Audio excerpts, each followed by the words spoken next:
ദൈവനാമം വാഴ്ത്തപ്പെടുമാറാകട്ടെ. ക്രൂശീകരണം ആരംഭിക്കുന്നത് പേർഷ്യയിലാണ്. അതിൻ്റെ തെളിവ് എസ്തേറിൻ്റെ പുസ്തകത്തിൽ നമുക്ക് കാണുവാൻ കഴിയുന്നുണ്ട്. അന്ന് കഴുമരത്തിൽ തൂക്കുന്ന രീതിയായിരുന്നു എന്ന് വ്യക്തമാണ്. കഴുമരത്തിൽ തൂക്കപ്പെടുന്നവൻ്റെ ശവശരീരം നിലത്തിറക്കാൻ പാടില്ല. അത് നിലത്ത് മുട്ടിയാൽ ഭൂമി ശപിക്കപ്പെടുമെന്ന് അവർ ആ കാലഘട്ടങ്ങളിൽ വിശ്വസിച്ചിരുന്നു. കഴുമരത്തിൽ തൂക്കപ്പെട്ടവൻ്റെ ശരീരം കഴുകന്മാർ കൊത്തി തിന്നും. നിലത്ത് വീഴുന്നത് ചെന്നായ്ക്കളും കുറുനരികളും പിച്ചി ചീന്തി ഭക്ഷണമാക്കും. പേർഷ്യയിൽ നിന്ന് ക്രൂശുമരണം ബാർബേറിയൻ രാജ്യമായിരിക്കുന്ന കാർത്തേജിലേക്ക് മാറ്റപ്പെട്ടു. കാർത്തേജിൽ നിന്ന് കുറച്ച് കാലഘട്ടങ്ങളിലേക്ക് ബൈശാഠ്യംകാർ ക്രൂശീകരണം ഒരു ശിക്ഷാ നടപടിയായിട്ട് ഏറ്റെടുത്തു. അവിടെ നിന്ന് ക്രൂശീകരണം റോമിലേക്കാണ് മാറ്റപ്പെട്ടത്. റോമ ഗവൺമെൻറ് ക്രൂശീകരണം ഏറ്റെടുത്തത് കുറ്റവാളികളായ റോമ പൗരന്മാരെ കൊല്ലുവാൻ വേണ്ടി ആയിരുന്നില്ല. അന്ന് 6 ലക്ഷം അടിമകൾ റോമ സാമ്രാജ്യത്തിലുണ്ടായിരുന്നു.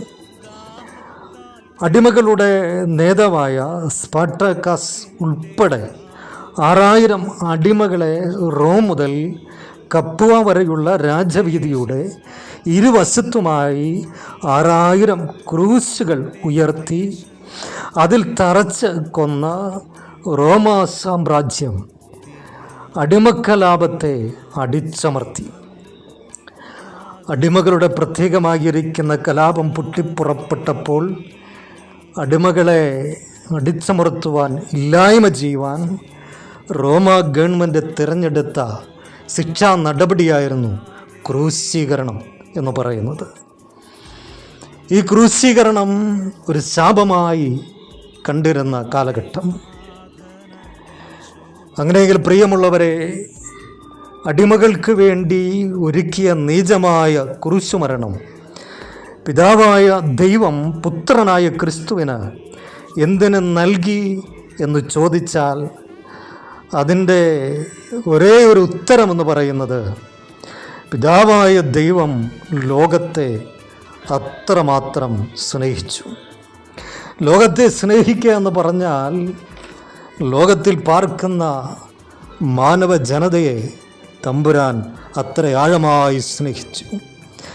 അവരെ പാപത്തിൽ നിന്ന് വീണ്ടെടുക്കുവാൻ നിന്ദിക്കപ്പെട്ട ക്രൂശിൽ, ശപിക്കപ്പെട്ട ക്രൂശിൽ തൻ്റെ ഓമനകുമാരനായിരിക്കുന്ന ക്രിസ്തുവിനെ പിതാവായ ദൈവം തൂക്കിലേൽക്കുവാൻ ഏൽപ്പിച്ചു കൊടുത്തു. നമ്മെ സ്നേഹിക്കുന്നത് കൊണ്ട്, മനുഷ്യ നിന്നെ ആഴമായി സ്നേഹിക്കുന്നത് കൊണ്ട് കർത്താവ് നിന്നെ സ്നേഹിക്കുന്നു. പിതാവ് നിന്നെ ആഴമായി സ്നേഹിക്കുന്നു. തൻ്റെ ഓമനകുമാരനെ വിട്ടു തന്നുവെങ്കിൽ ഇന്ന് നീ പാപത്തിനുള്ളവനല്ല. നിന്നെ സ്നേഹിക്കുന്ന ഒരു പിതാവ് ഉയരത്തിലുണ്ട്.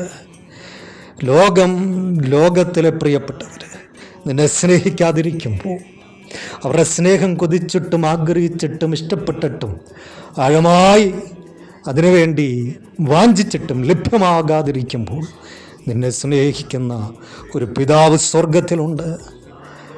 അവൻ തൻ്റെ സ്നേഹത്തെ നിനക്ക് വേണ്ടി പ്രദർശിപ്പിച്ചത്, വെളിപ്പെടുത്തിയത് തൻ്റെ പുത്രനെ ക്രൂശിൽ മരിക്കുവാൻ ഏൽപ്പിച്ച് കൊടുത്തതിലൂടെയാണ്.